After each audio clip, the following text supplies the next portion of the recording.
తండ్రి చనిపోయాక తల్లిని చెరో 6 నెలలు చూసుకుంటామని ఇళ్లకు పిలిచారు కొడుకులు. మామగారు బ్రతికి ఉన్నన్నాళ్ళు పిలవని కోడళ్ళు కూడా మామగారి మరణం తర్వాత సంతోషంగా అత్తయ్యను ఆహ్వానించారు. కొడుకు కోడళ్ల ప్రేమ నిజమనుకుంది తల్లి. మొబైల్లో ఆడుకుంటున్న మనవరాలి ఫోన్లో కోడళ్ల కాల్ రికార్డింగ్ వినింది అత్తగారు. కోడళ్ల మాటలు విని అత్తగారి గుండె బద్దలయ్యింది. చెరో 6 నెలలు కోడళ్ల ఇంట్లో ఉన్నప్పుడు తన గురించి కోడళ్ళు ఎంత నీచంగా ఆలోచిస్తున్నారో తెలుసుకుని వాళ్లకు అత్తగారి విలువ తెలిసొచ్చేలా చేసింది. అందరికీ నమస్కారం. కలియుగం కథలు ఛానల్కి స్వాగతం. ఈనాటి మన కథ 6 నెలల సంఘర్షణ. బయట చల్లటి గాలి. అప్పుడే ఇంటి పనంతా చేసి బాల్కనీలో కూర్చున్న సీతమ్మ చల్లటి గాలిని ఆస్వాదిస్తోంది. అంతలోనే చిరుజల్లులు. అబ్బా, వాతావరణం ఎంత బావుంది! ఎప్పుడు వర్షం పడినా ఆయన కోసం పకోడీ తప్పనిసరిగా వండాల్సిందే.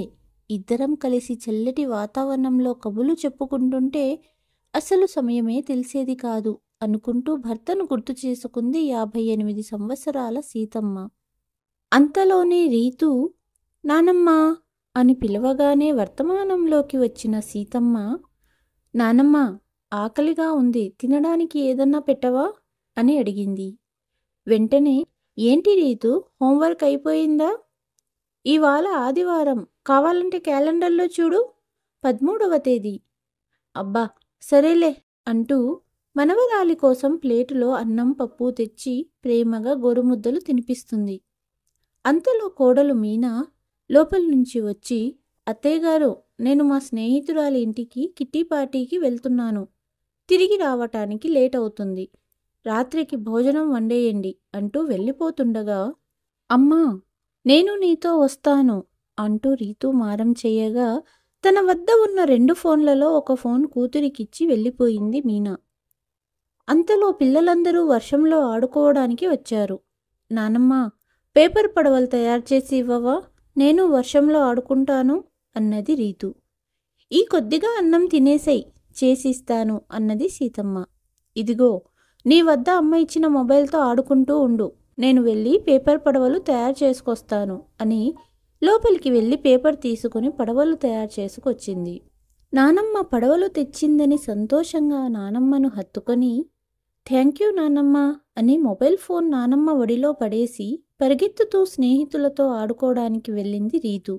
ఫోన్ తన ఒడిలో నుండి కింద పడిపోతుండగా సీతమ్మ కింద పడకుండా పట్టుకుంది. ఆ హడావుడిలో మొబైల్ స్క్రీన్ను పదే పదే తాకడంతో కాల్ రికార్డర్ ప్లే అయ్యింది. హలో శాంతి, ఏం చేస్తున్నావు? రేపటి మన కిట్టి ప్రోగ్రాం కన్ఫర్మ్ అయింది కదా అన్నది మీనా. ఏం చెప్పను మీనా, నా కొడుకు పాకడం నుండి నడవడం మొదలుపెట్టినప్పటి నుండి నాకు ఒక్క నిమిషం కూడా ఖాళీ లేదు. నేను ఉదయం ఉద్యోగానికి వెళ్ళినప్పుడు బాబుని డే కేర్లో విడిచిపెడతాను. కానీ ఇంటికి వచ్చాక బాబుని వదిలేసి బజారుకు వెళ్ళాలన్నా పార్టీకి వెళ్ళాలన్నా చాలా కష్టంగా ఉంది. ఎలా మేనేజ్ చేయాలో అర్థం కావడం లేదు అన్నది మీనా స్నేహితురాలు. అంతలో మీనా, ఇందులో పెద్ద విషయం ఏముంది, మీ అత్తగారింటికి ఫోన్ చేసి మీ అత్తయ్యను పిలువు అన్నది. ఆమె స్నేహితురాలు నవ్వుతూ, ఏయ్ మీనా, అందరూ నీ అంత అదృష్టవంతులు ఉండరు. నీకు పని మనిషి లాంటి అత్త దొరికింది.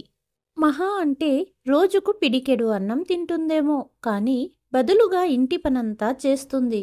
పూట పూటకి నువ్వు చెప్పింది వేడివేడిగా వండుతుంది. అలాగే రీతును కూడా చూసుకుంటుంది. ఇల్లంతా శుభ్రంగా ఉంచుతుంది. ఇన్ని పనులు ఇంటి పనివాళ్ళు కూడా చెయ్యరు. అంతేగాక ఇక పైనుండి నెల జీతం కూడా ఇవ్వనక్కర్లేదు. ఎదురు ఆవిడే పింఛన్ డబ్బులు మీకు ఇస్తుంది అన్నది స్నేహితురాలు. గట్టిగా నవ్వుతూ, ఈ మాట నిజమే శాంతి.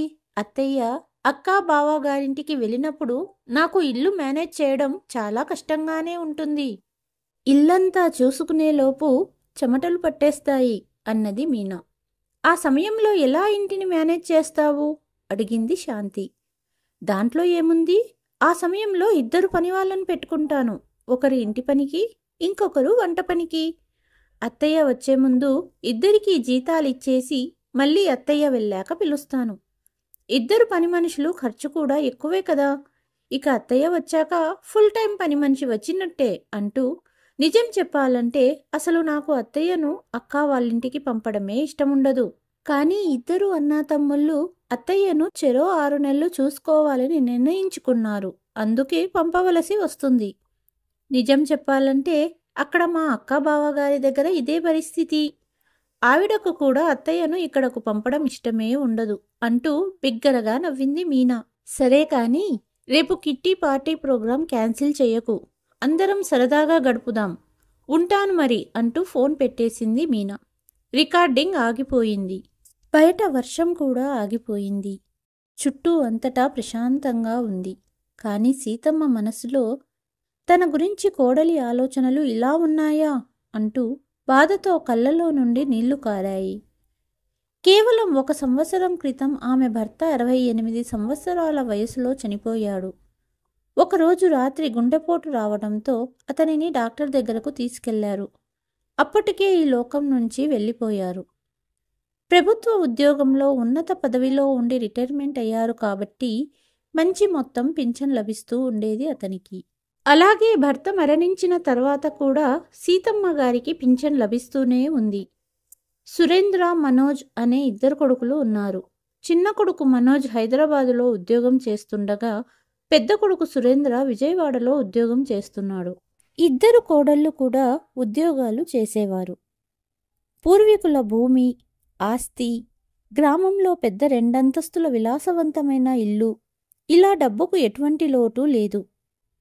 ఒకసారి కొడుకులు కోడళ్ళు మనవళ్ళు మనవరాళ్లతో పండగకి తల్లి తండ్రి వద్దకు వచ్చారు. భోజనాలు చేశాక అందరూ కూర్చొని మాట్లాడుతుండగా పెద్ద కొడుకు సురేంద్ర తన తల్లి తండ్రితో ఇలా చెప్పాడు. నాన్నగారు, ఇప్పుడు మీరు పదవీ విరమణ పొందారు. ఇక మీరు ఇద్దరూ ఒంటరిగా ఇక్కడ ఉండడం ఎందుకు? నాతో పాటు విజయవాడలో ఉండండి అన్నాడు.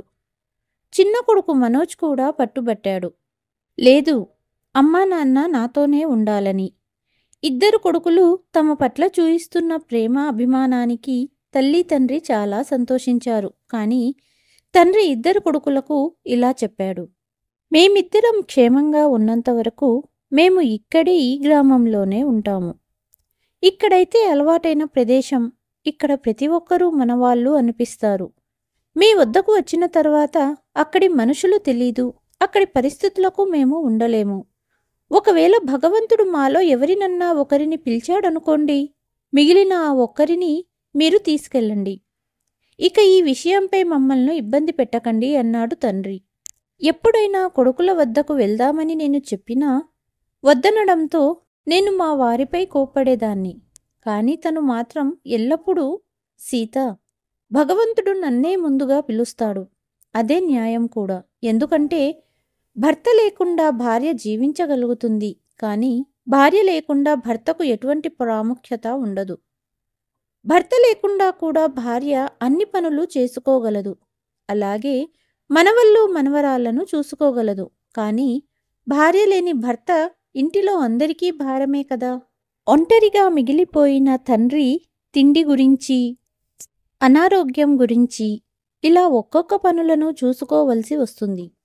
అదే ఒంటరిగా మిగిలిపోయిన తల్లి ఇంట్లో కోడలికి సహాయం చేస్తుంది. అలాగే పిల్లలను చూసుకుంటుంది. అత్తగారు కోడలి భారాన్ని తగ్గిస్తుంది. మామగారు కోడలి భారాన్ని పెంచుతారు.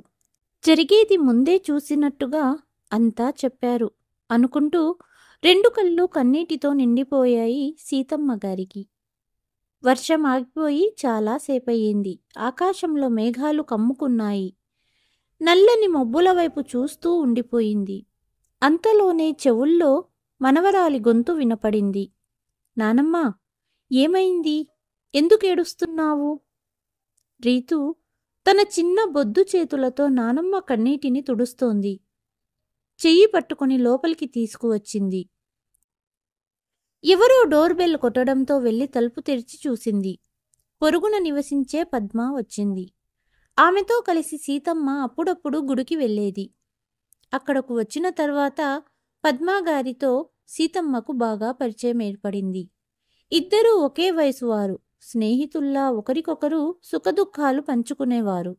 కానీ పద్మకు పిల్లలు లేరు. ఆమె భర్త 10 ఏళ్ల క్రితం చనిపోయాడు. ఒంటరిగా జీవిస్తోంది. ఆమె ఒంటరితనాన్ని పోగొట్టుకోవడానికి అప్పుడప్పుడు సీతమ్మతో మాట్లాడడానికి వచ్చేది. సీతమ్మ, అందరం కలిసి 10 రోజుల తీర్థయాత్రలకు వెళ్తున్నాం. నువ్వు కూడా వస్తున్నావు కదా? సత్సంగంలోని మహిళలందరూ వెళ్ళడానికి సిద్ధమవుతున్నారు అన్నది పద్మ. పద్మ మాటలు విని సీతమ్మకు మనసులో వెళ్ళాలని ఉంది. నేను నా జీవితమంతా బాధ్యతలను నిర్వహించాను. ఇప్పుడు నాకు వెళ్ళే అవకాశం లభిస్తుంటే వెళ్ళడంలో తప్పు లేదే? ఇలా ఆలోచిస్తూ, సరే పద్మ, నా కొడుకు ఇంటికి రాగానే కొడుకు కోడలు ఇద్దరితో మాట్లాడతాను అన్నది సీత. సరే అయితే ఏ విషయం నాతో చెప్పు అంటూ పద్మ వెళ్ళిపోయింది. పద్మ గేటు వద్ద వెళ్తుండగా మీనా ఎదురొచ్చింది. పద్మ అంటే మీనాకు మంచి అభిప్రాయం లేదు. ఎందుకంటే తను ఎప్పుడూ తన అత్తయ్య గారిని మాటల్లో పెట్టేసి ఇంటి పనంతా ఆపేస్తుందని కోపం. మీనా ఇంటికి చేరుకోగానే ఆమె భర్త మనోజ్ కూడా ఆఫీస్ నుండి ఇంటికి తిరిగి వచ్చాడు. మనోజ్ ఫ్రెష్ అయి తిరిగి రాగానే సీతమ్మ తన కొడుకుతో, మనోజ్, మా సత్సంగంలోని ఆడవాళ్ళందరూ కలిసి 10 రోజుల బృందావన తీర్థయాత్రకు వెళ్తున్నారని ఎదురింటి పద్మ చెప్పింది. నాకు వెళ్ళాలని ఉంది. నేను కూడా వెళ్ళనా అని అడిగింది. అమ్మా, నువ్వు 10 రోజులు వెళ్ళిపోతే ఇక్కడ మేము ఎలా మేనేజ్ చేసుకోవాలి అంటూ మనోజ్ కోపంగా అన్నాడు. ఇది విన్న మీనాకు కూడా కోపం వచ్చింది. అనుకున్నా, ఎదురింటి ఆంటీకి వేరే పని లేదు. ఇష్టానుసారం అందరిళ్లకు వెళ్తుంది. తను ఎక్కడికన్నా వెళ్ళాలి అంటే వెళ్ళాలి, కానీ ఇలా మన పని పాడు చేయటానికి ఎందుకొస్తుందో అర్థం కావడం లేదు. అప్పుడు మనోజ్ అన్నాడు, మీనా చెప్పింది నిజమే అమ్మా. నువ్వు ఆ మహిళా గ్రూపులకు దూరంగా ఉండు. నేను మీనా ఉదయమంతా ఆఫీసులకు వెళ్ళి అలసిపోయి వస్తాము. రీతును ఎవరు చూసుకోవాలి? అయినా నీకు కూడా కొన్ని బాధ్యతలు ఉన్నాయి కదా. ఇద్దరం కష్టపడి పనిచేసి డబ్బు సంపాదిస్తున్నాము. కేవలం ఇంట్లో ఉండి మనవరాలిని చూసుకోలేవా? అయినా ఇప్పుడు ప్రయాణం చేసే వయసు కాదు నీది. కాబట్టి భజన కీర్తన ఇంట్లో కూడా చేయవచ్చు అంటూ గదికి వెళ్ళిపోయాడు. సొంత కొడుకు నుండి ఇలాంటి మాటలు విన్న సీతమ్మకు చాలా బాధగా ఉంది. కానీ ఏమీ చెప్పలేక వెళ్తున్న కొడుకు వైపు చూస్తూ ఉండిపోయింది. అప్పుడు రీతు, నానమ్మ, నాకు ఆకలిగా ఉంది. ప్లీజ్ నాకు భోజనం పెట్టండి అని అడిగింది. మనవరాలి మాటలు విని సీతమ్మ కిచెన్కి వెళ్లడం మొదలుపెట్టింది. నేను ఈరోజు చాలా తిన్నాను, నాకేమీ వద్దు అని చెప్పి గదికి వెళ్ళిపోయింది మీనా. మనవరాలికి భోజనం తినిపించింది. కానీ తను ఏమీ తినకుండా నిద్రపోయింది. మరుసటి రోజు ఉదయం మళ్లీ పనిచేయడం ప్రారంభించింది. కొడుకు కోడలు ఇద్దరూ తమ తమ పనులకు బయలుదేరారు. కోడలు సాయంత్రం 4 గంటలకు తిరిగి వస్తుంది. అప్పటి వరకు రీతు మరియు ఇల్లు మొత్తం సీతమ్మ చూసుకునేది. వంటింట్లోకి వచ్చేసరికి పాత్రల కుప్ప కనిపించింది. పని చేస్తూ చేస్తూ నేనెంత మూర్ఖురాలిని అని ఆలోచించడం మొదలుపెట్టింది. నిన్నటి వరకు ఈ ఇంట్లో నేనే ఇంటి యజమానిని అనుకున్నాను. కానీ నేను పని మనిషి మాత్రమేనని తెలిసి వచ్చింది. ఆ ఇంటి యజమానులు ఎంతగా నన్ను నమ్మి వెళ్తారు అంటే ఇంటికి తాళం వెయ్యకుండా పనుల మీద వెళ్ళిపోతారు. కోడలు నాతో ఎప్పుడూ సరిగ్గా మాట్లాడదు. ఆమెకు పని మీద మాత్రమే ఆసక్తి. ఇక కొడుకు నోటి నుండి ప్రేమగా 2 మాటలు వినాలని నా చెవులు తహతహలాడుతుంటాయి. 5 రోజులు గడిచాయి. సీతమ్మ గుడికి వెళ్లడం మానేసింది. కానీ ఇంటి పనులు అయిష్టంగానే చేసేది. ఒకరోజు తన కొడుకు కోడలు ఆఫీస్ వెళ్ళినప్పుడు పద్మ తన సత్సంగ గ్రూప్లోని మరో మహిళతో కలిసి సీతమ్మను కలవడానికి మరియు ఆమె యోగక్షేమాలు తెలుసుకోవాలని ఆమె ఇంటికి వచ్చింది. చాలా రోజుల తర్వాత తన స్నేహితులతో మాట్లాడడంలో 2 గంటలు ఎలా గడిచిపోయాయో అర్థమే కాలేదు. మీనా కూడా ఉద్యోగం నుండి ఇంటికి వచ్చింది. ఇంటికి చేరుకునేసరికి ఆహారం సిద్ధంగా లేదు. ఇల్లు శుభ్రంగా లేదు. ఇది చూసిన మీనా సీతమ్మ స్నేహితుల ముందు అత్తగారిపై విరుచుకపడింది. అత్తయ్య, ఇంటిని ఇలా వదిలేశారేంటి? ఇంటి పని చెయ్యాలని కూడా మీకు తెలియదా? వంటగదిలో పాత్రలు పడి ఉన్నాయి. స్నాక్స్ రెడీగా లేదు. బట్టలు ఉతకలేదు. అసలు నాకు ఇది అర్థం కావడం లేదు. నేను ఆఫీస్ వెళ్ళాలా లేక ఇంటికి వచ్చి ఇంటి పనులు చేసుకోవాలా? రోజంతా ఇంట్లో కూర్చొని మీరు ఏం చేస్తున్నారు? ఇది విన్న సీతమ్మ మరియు ఆమె స్నేహితులు ఆశ్చర్యంగా చూస్తున్నారు. తన స్నేహితుల ముందు కోడలు చాలా అవమానకరంగా మాట్లాడింది. ఇంటికొచ్చిన స్నేహితులు మౌనంగా అక్కడి నుండి వెళ్ళిపోవడమే మంచిదని భావించారు.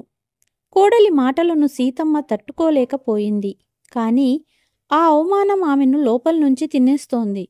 సీతమ్మకు చదువు తెలివితేటలు ఉన్నాయి. కానీ తన పిల్లల అవసరాలకు, ఇంట్లో పరిస్థితులకు తగ్గట్టుగా తనను తాను మలుచుకుని జీవితాన్ని గడిపింది. ఈరోజు తన తప్పు తెలుసుకుంది. ఆపై ఆమె ఆలోచించడం ప్రారంభించింది. నేను ఎవ్వరికీ బానిసను కాను. ఇక నా జీవితంలో నేను ఎవ్వరికీ తల వంచను.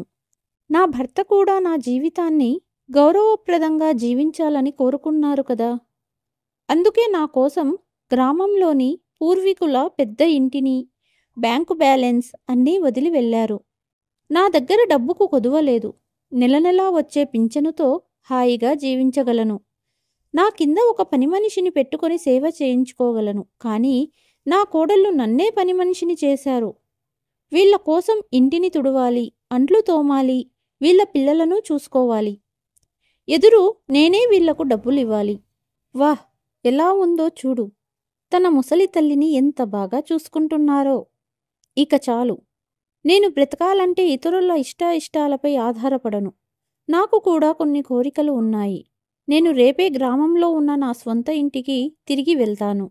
ఇలా ఆలోచిస్తూ తన మొబైల్ తీసుకుని గ్రామంలోని తన బంధువులకు ఫోన్ చేసింది. కానీ ఫోన్లో జరిగిన సంభాషణ విన్న తర్వాత సీతమ్మకు చేతులు మరియు కాళ్ళు చల్లబడడం ప్రారంభించాయి. మరియు ఆవిడకు తల తిరుగుతున్నట్లుగా అనిపించింది. ఆమె కుమారులు గ్రామంలోని పూర్వీకుల ఇంటిని ఆవిడకు తెలియకుండా విక్రయించారు. కానీ ఆమె తనను తాను నియంత్రించుకుని, నా వద్ద ఇంకా చాలా ఆస్తి ఉంది. దానిని విక్రయించి మరియు తిరిగి నా ఇంటిని కొనగలను అనుకుంది. ఇది ఆలోచిస్తూ సీతమ్మ తన గ్రామానికి చెందిన డీలర్కి ఫోన్ చేసింది. కానీ ఇద్దరు కొడుకులు ఊరిలో ఉన్న భూమిలన్నీ అమ్మేశారని తెలిసింది. ఆ తర్వాత ఆరా తీస్తే బ్యాంక్ అకౌంట్ కూడా ఖాళీగా ఉంది. వాళ్ళ మెచ్యూరిటీకి ముందే ఎఫ్డీని క్యాష్ చేసుకున్నారు. భగవంతుడా, ఎంతటి భ్రమలో బ్రతుకుతున్నాను నేను. ఇద్దరు కుమారులు ఉన్నారు, కానీ వారిద్దరూ నా సొంతం కాదని ఇప్పుడు నేను తెలుసుకున్నాను. ఇద్దరూ విజయవాడ మరియు హైదరాబాదులో ఇంత విలాసవంతమైన ఫ్లాట్లను ఎంత త్వరగా కొనుగోలు చేశారో మరియు వారు ఇంత ఖరీదైన కార్లను ఎలా కొనుగోలు చేశారో నాకు ఇప్పుడు అర్థమయ్యింది. సీతమ్మ కళ్ళల్లో నీళ్లు నిండిపోయాయి మరియు ఆమె మనస్సులో ఆలోచనల తుఫాను ఎగిసిపడుతోంది. ఆమె బిగ్గరగా ఏడవాలనుకుంది. కానీ ఆమె తన బాధను గుండెలో ఏదో ఒక మూలలో అణిచివేసుకుని విజయవాడలో ఉంటున్న పెద్ద కొడుకుకు ఫోన్ చేసింది. మరుసటి రోజు ఉదయాన్నే అతని పెద్ద కొడుకు సురేంద్ర భార్యతో హైదరాబాద్ చేరుకున్నాడు. తల్లి ఏడుస్తూ కొడుకులిద్దరినీ జరిగిన దాని గురించి వివరాలు అడిగింది. అమ్మా, ఇందులో అంత బాధపడాల్సిన అవసరం ఏముంది? ఎప్పటికైనా ఆస్తి మాకు చెందవలసిందే కదా అన్నాడు పెద్ద కొడుకు. అమ్మా, చిన్న విషయాన్ని ఇంత పెద్ద డ్రామా ఎందుకు చేస్తున్నావు? మేము ఎలాగూ వెళ్ళి అక్కడ ఉండము. అలాంటప్పుడు ఈరోజు అమ్మినా రేపు అమ్మినా తేడా ఏముంది? తేడా చాలా ఉంది బాబూ. ఏ పనినైనా సమయానికే చెయ్యాలి. నా మరణానంతరం నువ్వు నా దేహాన్ని తగలబెడితే అంతిమ సంస్కారాలు అంటారు. కానీ ఈరోజు నేను బ్రతికుండగా కాల్చేస్తే హత్య అంటారు. అమ్మా, ఇప్పటిదాకా నీకు ఎలాంటి సమస్య రాకుండా చూసుకున్నాం కదా. ఇంత పెద్ద మాటలు ఎందుకమ్మా? ఇలాగే సంతోషంగా ఇద్దరి కొడుకుల దగ్గర కాలం గడుపు అన్నారు ఇద్దరు కొడుకులు. ఇక చేసేది ఏమీ లేక సీతమ్మ తన మనసును గట్టి చేసుకుని కొడుకు వద్దే ఉండిపోయింది. రోజులు గడుస్తూ ఉన్నాయి. ఒకరోజు ఆదివారం నాడు, అత్తయ్య, ఈరోజు కిట్టి పార్టీ మన ఇంట్లోనే ఏర్పాటు చేశాను కాబట్టి సాయంత్రానికి టీ కాఫీలతో పాటు రుచికరంగా ఏవైనా స్నాక్స్ వండండి అన్నది మీనా. ఇలా చెప్పి భర్తతో బజారుకు బయలుదేరి వెళ్ళిపోయింది మీనా. ఇదే నా స్థానం. ఈ ఇంట్లో వంట చేయడం, అంట్లు తోమడం, పిల్లల్ని చూసుకోవడం. కానీ ఇంకా ఎన్నాళ్ళు?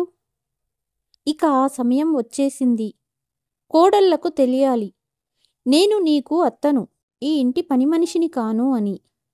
మధ్యాహ్నం కోడలు ఇంటికి తిరిగి వచ్చేసరికి సీతమ్మ కొత్త చీర కట్టుకొని రెడీగా నిలబడి ఉంది. అత్తగారిని చూసిన మీనా, బహుశా నా స్నేహితులు వస్తున్నారు కదా, చూపించడానికి అనుకుంటూ ఆవిడ పార్టీ సన్నాహాలు పరిశీలించడానికి వంటగదికి వెళ్ళింది. కాని ఇదేమిటి, వంటగదిలో ఆహారం సిద్ధంగా లేదు. ఆమె వేగంగా నడుచుకుంటూ అత్తగారి వద్దకు వచ్చింది. అత్తయ్య, మీరు ఏమీ సిద్ధం చేయలేదా? నా స్నేహితులు వస్తూనే ఉంటారు. ఇంట్లో కూర్చొని ఏం చేస్తున్నారు మీరు? మీనా, బహుశా నువ్వు మర్చిపోయావనుకుంటా. నాకు కూడా ఒక జీవితం ఉంది. నాకు దేవాలయానికి లేట్ అవుతుంది, నేను వెళ్ళాలి. ఇలా ఎలా చేయగలరు మీరు? ఒక్కరోజు దేవాలయానికి వెళ్ళకపోతే ఆకాశం పడిపోదు అని మీనా అరవడం మొదలుపెట్టింది. అప్పుడు సీతమ్మ, కోడలా, మర్యాదగా మాట్లాడు. నేను నీ అత్తయ్యను, జీతం కోసం పనిచేసే పని మనిషిని కాను అన్నది. మనోజ్ కారు పార్కు చేసి ఇంట్లోకి అడుగుపెట్టిన క్షణంలో అతని తల్లి చెప్పిన మాటలు అతని చెవిలో పడ్డాయి. అమ్మా, మీనాతో ఇలా మాట్లాడుతున్నావేంటి అన్నాడు కోపంగా.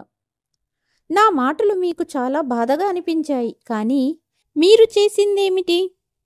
కోడలు నాతో మాట్లాడే తీరు, అందులో నీకు తప్పు కనపడదు కదా? కోడలి స్నేహితులు వస్తే నేను టీ బ్రేక్ఫాస్ట్ రెడీ చెయ్యాలా?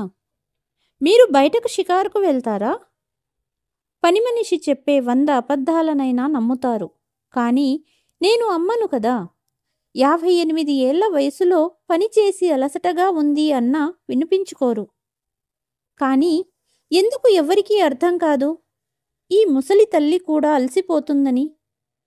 ఇంకా కాళ్ళు చేతులు కదులుతున్నాయి కాబట్టి నన్ను ఇంట్లో ఉంచారు, లేకపోతే ఎప్పుడూ ఇంటి నుండి తరిమేసేవాళ్ళు.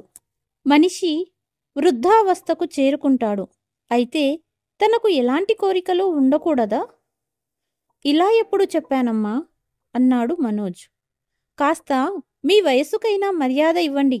వచ్చినప్పటి నుండి చూస్తున్నా, మీరిద్దరూ బయటికెళ్తారు, రెస్టారెంట్లకెళ్తారు, షాపింగ్లకెళ్తారు, కిట్టి పార్టీలకెళ్తారు. ఎప్పుడన్నా మీతో పాటు నన్ను రమ్మని పిలిచారా?